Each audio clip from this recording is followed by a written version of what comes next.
Hello friends, welcome to our YouTube channel WiFi take.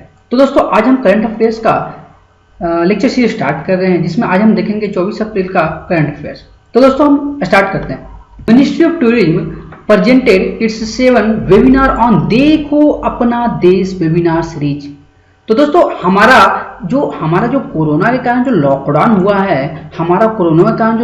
हुआ है, उसमें क्या हुआ है कि हमारा जो टूरिज्म है उसको सही से देखने के लिए, मतलब जो भी हमारे क्या होता है कि हम जो घूमते हैं, अपने देश में घूमते हैं, टूरिज्म करते हैं या दूसरे देश वाले घूमते हैं, तो कहता है इस लॉकडाउन की कंडीशन में दोस्तों सब ट्रैफिक बंद है। तो हमारा तो गवर्नमेंट ने क्या किया, देखो अपना देश वेबिनार सीरीज किया था। कौन किया था? Ministry of tourism. तो इसमें हमारा क्या किया गया है कि जो भी हमारा जो वाराणसी का जितना भी वहाँ का पुरानी चीज़ें हैं, जो भी हमारे रिवर्स वगैरह हैं, तो उसके जो मंदिर वगैरह हैं, तो जितना भी मोनूमेंट्स हैं, वहाँ का जो कल्चर है, सबको इसमें दिखाया गया है।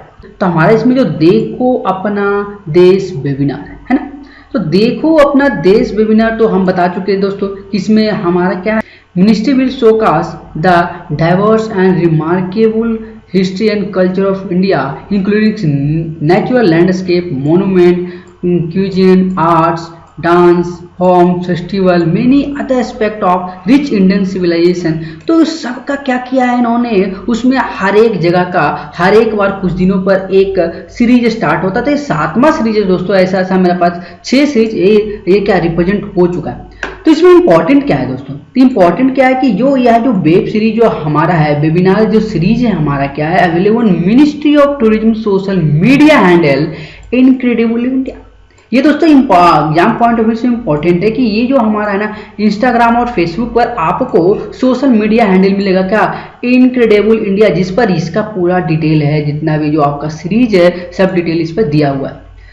तो कहता है कि इसमें Dekho Apna Desh webinar series will have to visit places and destination virtually क्या क्यों कर रहे हैं दोस्तों? क्योंकि हम क्या कर रहे हैं, जैसे टीवी पर अपना एपिसोड देखते हैं, उसी प्रकार क्या करते हैं, इसका एपिसोड देख रहे हैं। तो जो आपका जो 6 आपका वेबिनार सीरीज हो चुका है, कौन कौन हुआ? तो एक दिल्ली में हुआ था, city of cities Delhi personal diary, Kolkata में कॉन्फ्रेंस ऑफ कल्चर, फिर से आपका मामलापुरम में हुआ था मोनूमेंट्स ऑफ मामलापुरम स्टोरी से इट्स इन स्टोन। तो इस प्रकार 6 सीरीज आए थे। तो इसमें आपका इंपॉर्टेंट है, इसमें आपका जो इम्पोर्टेंट है कि ये इनक्रेडिबल इंडिया है, इनक्रेडिबल इंडिया प्लेटफॉर्म पर ये क्या है, इस ministry of tourism social media handle ये अवेलेबल है इनक्रेडिबल इंडिया पर। तो ये आपका एग्जाम पॉइंट ऑफ व्यू से इंपॉर्टेंट है दोस्तों। तो हमें बोलता है डिफेंस मिनिस्ट्री राजनाथ सिंह। तो हमारा जो डिफेंस मिनिस्टर कौन है? राजनाथ सिंह। वो क्या किए हैं कि 23 अप्रैल को उन्होंने वीडियो कॉन्फ्रेंस से mobile biology research diagnostic laboratory, मतलब मोबाइल मतलब एक जगह से दूसरी जगह क्या करेगा, मोबाइल होगा, मतलब जहां भी हम चाहेंगे वहां पर इस लैब को हम क्या कर सकते हैं, स्टैब्लिश कर सकते हैं। और तो ये डेवलप कौन किया दोस्तों? ये DRDO ने किया, in association with ESIC hospital है हैदराबाद में, उन्हें उसके सहयोग से, उसके एसोसिएशन से DRDO ने ऐसा पहल किया गया। क्या है? तो ESIC हॉस्पिटल हैदराबाद क्या है, ये प्राइवेट इंडस्ट्री है। The launching of this testing facility will add the quantity to fight COVID-19। तो ये सब दोस्तों किसके लिए हो रहा है? COVID-19 के लिए हो रहा है। तो हमारा जो अगला जो मोस्ट इंपॉर्टेंट क्वेश्चन है दोस्तों, इसको आप पहचान रहे होंगे, कौन है ये? हमारे PV सिंधु है, ये इंडियन सेटलर है PV सिंधु। इसको क्या किया गया, बैडमिंटन वर्ल्ड फेडरेशन ने क्या किया है, एम्बेसडर ऑफ इसका एम्बेसडर नियुक्त किया है। I am badminton awareness campaign. इन्होंने ये जो BMF है, इन्होंने ये PV सिंधु को क्या किया है, one of the ambassador of it's I am badminton awareness campaign में इनको नामित किया है दोस्तों। तो I am clean, I am honest, I am badminton, इसका लोगो आप देख रहे हैं दोस्तों। तो हम बात करते हैं जो बैडमिंटन वर्ल्ड फेडरेशन जो है, बैडमिंटन वर्ल्ड फेडरेशन आखिर है क्या? ये तो क्या नाम से लग रहा है वर्ल्ड फेडरेशन है ये। तो हमारा क्या जो पहले जो इसका नाम था the badminton world federation, the badminton world federation, जो अब जो न्यू नाम है बैडमिंटन वर्ल्ड फेडरेशन। तो कहता है ये क्या है, international governing body for the sport of badminton. Badminton के लिए क्या है, इंटरनेशनल गवर्निंग बॉडी है, recognised by International Olympic Committee. ये इंटरनेशनल ओलंपिक कमिटी द्वारा रिकॉग्नाइज्ड किया गया है। तो दोस्तों ये जो बीएमएफ है इसका स्थापना कब हुआ था दोस्तों, 1934 में हुआ था। और इसका हेडक्वार्टर कहाँ, कुआलालंपुर में, मलेशिया में। कुआलालंपुर कहाँ है दोस्तों, मलेशिया में। तो हमारा नेक्स्ट जो क्वेश्चन है, international girls in information and communication technology day.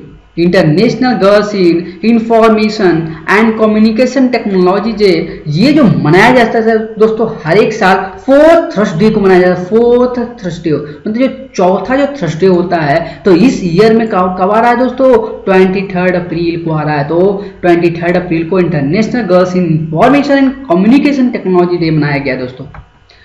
Next हमारा है कि द बॉर्डर रोड ऑर्गेनाइजेशन। तो बॉर्डर रोड ऑर्गेनाइजेशन ने क्या किया है कि रावी नदी पर एक न्यू परमानेंट ब्रिज बनाया है दोस्तों। और ये कनेक्ट किसको करता है, Kassowal enclave in Punjab to the rest of the country. तो दोस्तों इसके पहले यहाँ पर क्या था, पीपा पुल था, जिसको हम बोल रहे हैं पॉन्टून ब्रिज इज यूज्ड। जो क्या था कि अगर इसमें पानी आ जाता था तो क्या करता, वो डैमेज हो जाएगा। तो डैमेज हो जाता तो क्या करते थे, उसको हम क्या करते थे कि जब हम जानते थे कि पानी आने वाला है तो क्या कर देते थे, इसको हटा देते थे। लेकिन अब क्या किया है कि एक परमानेंट ब्रिज बना दिया गया है कि इसको हटाने की जरूरत नहीं है। तो ये क्या हो गया, वहां के लोगों के लिए अच्छा कनेक्टिविटी हो गया रेस्ट ऑफ द इंडिया से। तो दोस्तों ये रावी नदी है, ये कहाँ से निकलता है दोस्तों, तो रावी जो रिवर है हमारा, ये ऑरिजिनेट होता है हिमालय से in Multan tehsil of Kangra district of Himachal Pradesh. तो ये जो है हमारा हिमाचल प्रदेश से ये निकलता है दोस्तों। तो ये हमारा क्या है, सिंधु का एक ट्रिब्यूटरी है, सिंधु नदी का। अगला हम देखते हैं दोस्तों, country of science and industrial research institute of genomics integrative biology CSIR-IGIB have developed Feluda. तो दोस्तों फेलुडा हमारे लिए इंपॉर्टेंट क्यों है दोस्तों, तो ये हमारा क्या है कि ये हमारा क्यों इंपॉर्टेंट है, क्योंकि ये हमारा क्या है, a low cost corona test for detection of pathogens है। तो दोस्तों कहता है कि ये जो है हमारा not required any expensive machine, ये एक्सपेंसिव मशीन नहीं जरूरत है सर दोस्तों इसके लिए। अगर ये अप्रूव हो गया तो इसमें हमको लेस देन आवर लगेगा, 1 घंटा से भी कम लगेगा, ये हमको टेस्ट रिपोर्ट दे देगा।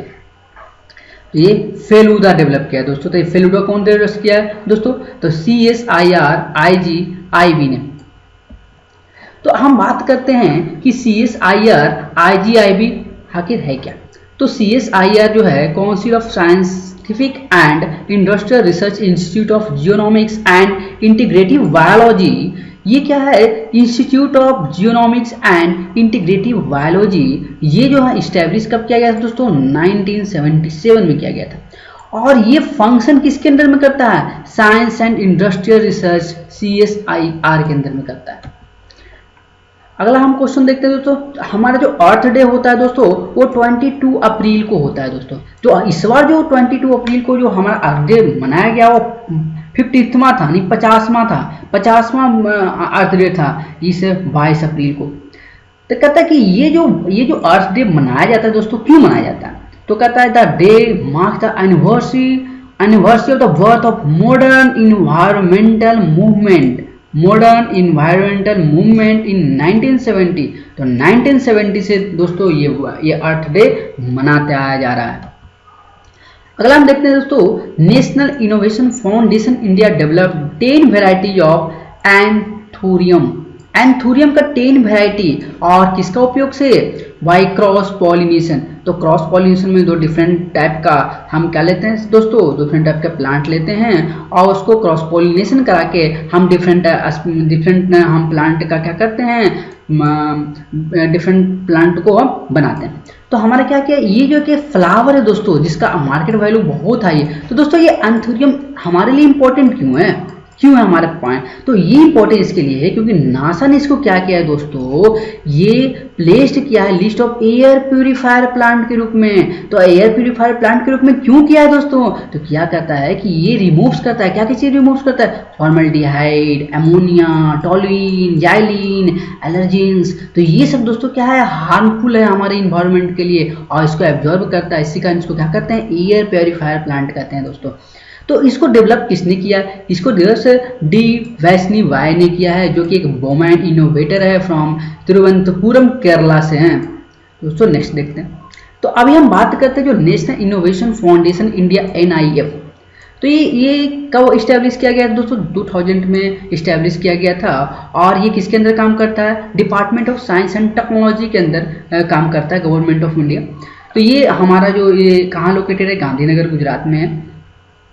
तो दोस्तों नेक्स्ट क्वेश्चन देखते हैं, वर्ल्ड बुक डे। तो दोस्तों 23 अप्रैल को हम वर्ल्ड बुक डे मनाएं दोस्तों। तो ये जो हमारा जो है जो वर्ल्ड बुक डे में क्या कहता है, ये यूनेस्को द्वारा सेलिब्रेट किया गया है। यूनेस्को मतलब United Nation Educational Scientific and Cultural Organization and related organisation. तो इस जो वर्ल्ड बुक डे को हम क्या बोलते हैं दोस्तों, वर्ल्ड कॉपीराइट डे भी बोलते हैं। अगर हम बात करते हैं English day, English language day. तो दोस्तों इंग्लिश लैंग्वेज डे को भी हमने 23 अप्रैल को मनाया दोस्तों। अब ये किनके बर्थ एनिवर्सरी पर मनाया जाता है, विलियम शेक्सपियर के बर्थ एनिवर्सरी पर मनाया जाता है English day. Because scientists from Agarkar Research Institute (ARI) have developed a micro reactor that can produce large quantity of uniform size of nanoparticle। तो दोस्तों ये इंपॉर्टेंट क्यों, क्योंकि जब हम बायोमेडिकल फील्ड में बात करते हैं दोस्तों, तो उसमें बहुत सारे क्या करते हैं कि यूनिफॉर्म साइज का जरूरत होता है, जो भी हमारा रिसर्च होता है बायोमेडिकल में, तो बायोमेडिकल टेक्नोलॉजी में। तो इस फील्ड में दोस्तों ये बहुत इंपॉर्टेंट है और रिसर्च इंस्टीट्यूट ने डेवलप किया है micro reactor that can produce large quantity of uniform size, जो क्या करेगा बायोमेडिकल फील्ड में बहुत हेल्प करेगा दोस्तों।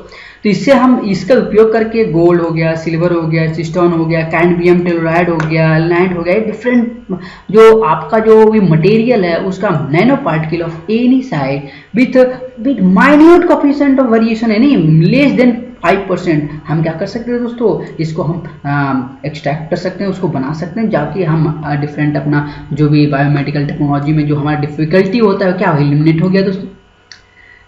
नेक्स्ट क्वेश्चन है हमारा, United Nation Office on drugs and crimes UNODC is launched a lockdown learning series of online dialogue with the student and educator in India। तो UNODC ने क्या किया है दोस्तों कि लॉकडाउन लर्नर के लिए क्या किया, लॉकडाउन लर्नर सीरीज निकाला है of online dialogue with student और एजुकेटर। तो यूनाइटेड नेशन बड़ी अंडर फ्लैगशिप प्रोग्राम क्या है, एजुकेशन फॉर जस्टिस के अंतर्गत इसको लॉन्च किया गया है। तो ये इस सीरीज में ये कोविड-19 के बारे में बताया गया दोस्तों, जो अभी के समय में पूरे वर्ल्ड में एक एपिडेमिक है।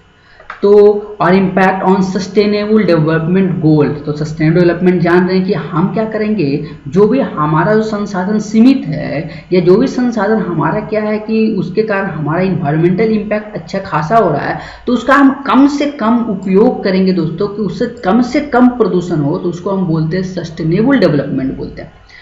Piece and rule of law. तो दोस्तों जो UNODC है, United Nation Office on Drug and Crime, ये इसका जो आपका जो इस्टेब्लिशमेंट हुआ था 1997 में, और इसका हेडक्वार्टर कहाँ दोस्तों, वियना ऑस्ट्रिया में है। तो ये जो किसके अंदर वर्क करता है दोस्तों, यूनाइटेड नेशन डेवलपमेंट ग्रुप के अंदर ये वर्क करता है। तो अब देख ही रहे हैं, national office on Drug and crimes की बात कर रहा है, तो उसी का बात करेगा नहीं, crime prevention, crime justice, comprehensive response to interrelated issue of illicit trafficking in and abuse of drugs, international terrorism and political corruption। तो दोस्तों आज का मैंने 12 इम्पॉर्टेंट करंट अफेयर्स मैंने डिस्कस किया दोस्तों। तो दोस्तों अभी कोरोना का टाइम है, तो दोस्तों हम आपसे अपील करेंगे कि आप घर पर रहें और सेफ रहें, और लोगों को प्रेरित करें कि ज़्यादा से ज़्यादा घर पर रहें। तो दोस्तों अगर हमारे वीडियो अच्छा लगा तो कृपया लाइक शेयर एंड सब्सक्राइब जरूर करें। Thank you.